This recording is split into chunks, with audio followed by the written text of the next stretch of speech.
មានសង្សារមួយនេះនាងសែនខំពីគេខែអីខែម្លេះទេមិនយល់ឡើយពូកែប្រច័នព្រះអើយ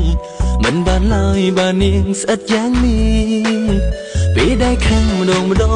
បងទ្រាំស្ទើមិនបានព្រោះស្រីពើកល្យានរំខានយ៉ាងនេះទៅណាមិនប្រាប់នាងនឹងឆែទល់ដំរែងតើឲ្យត្រូវធ្វើយ៉ាងណាអូនប្រាប់ឲ្យបងត្រូវចាំថាមនុស្សដែលសំខាន់នៅក្បែរនេះគ្រប់ពេលទៅណាកៅភ្នែកនេះហាមមិនឲ្យមើលស្រីផ្សេងឡើយអូនខែបារម្ភយ៉ាងនឹងរៀបការតែម្ដងទៅបើសិនអូនឲ្យបងនៅបងខ្លាចបងទ្រាំមិនបានត្រឹមតែជាសង្សារនឹងកល្យានធ្វើអីអត់បានផងបងសូមរៀបការនឹងអូនពេលនេះតែម្ដងតើយល់ព្រមទេស្នេហ៍ស្នងបើសិនបងចង់រៀបការតើចង់នឹងសង្សា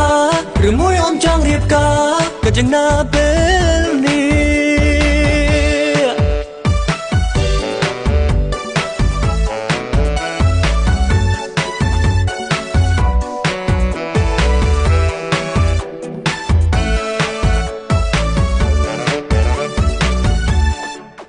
ជាសង្សារនឹងគ្នាឲ្យបងហៅប្រពន្ធទុកបងជាមនុស្សយន្តប្រើមិនឈប់ឲ្យបងច្រៀងបំពេអូនរយប់ពីប្រលប់នឹងអូនថាអត់ទំលាប់ទេអូនប្រាប់ឲ្យបងត្រូវចាំ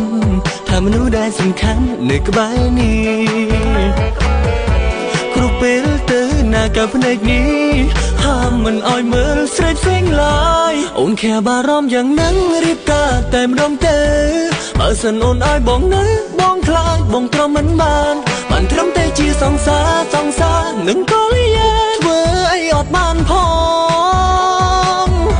បងសូមរៀបការនឹងអូនពេលនេះតែម្ដងតើយល់ព្រមទេស្នេហ៍ស្នងបើសិនបងចង់រៀបការតើចង់នឹងសង្សារឬមួយអូនចង់រៀបការក៏យ៉ាងណាពេលនេះ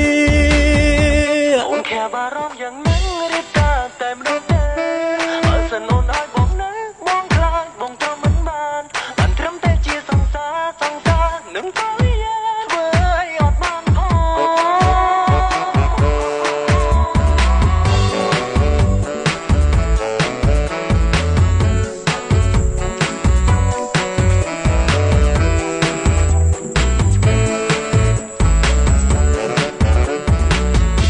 អូនខែបារម្ភយ៉ាងនឹងរៀបការតែម្ដងទៅបើសិនអូនឲ្យបងនៅបងខ្លាចបងទ្រាំមិនបានត្រឹមតែជាសង្សារនឹងកល្យានធ្វើអីអត់បានផង